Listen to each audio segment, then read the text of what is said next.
Maglanque Bernardo Bonoan, MBB. Bulacan has proven to be the national sewer of corrupted flood control projects. Hindi na nakapagtataka na marami ang nagkalkal ng record ng mga kontraktor sa buong probinsya.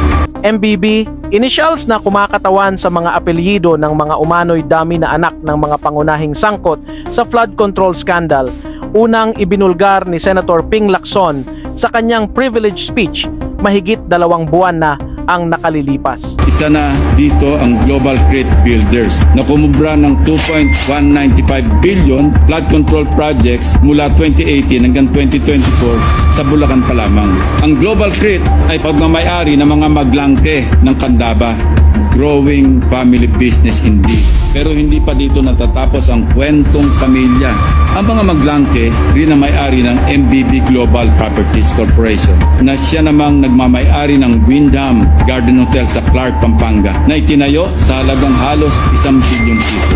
The 2024 General Information Sheet or GIS of the MBB Global Properties Corporation would show the following: Macy Monique Maglanque, President; Sunshine M. Bernardo, Corporate Secretary; Fatima J. B. Bonoan de la Cruz, Treasurer. Ulitin ko: Maglanque Bernardo Bonoan, MBB. Coincidentally, these are known surnames of today's flood control saga. Candaba Mayor Rene Maglanque, contractor ng multi-billion peso worth of flood control projects. DPWH Undersecretary Roberto Bernardo na kamakailan lamang ay nag-early retirement matapos masangkot sa maanumalyang flood control. At siyempre pa, dating DPWH Secretary Manuel Bonoan. Kayo na po mag-connect ng dots.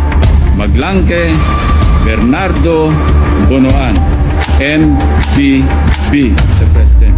By the way, sina Macy Maglanque, Sunshine Bernardo at Fatima Gay Bonoan de la Cruz ay mga anak na mga nabanggit na opisyal ng gobyerno. Kaya naman pala ang palaging depensa ni dating DPWH Secretary Bonoan, it seems to me that it is an isolated case. Isolated case lang daw ang nakita ni Pangulong Bongbong Marcos sa Ghost Project sa Bulacan. Ayaw na siguro ni Bonoan na maungkat pa sa investigasyon ang Global Creek.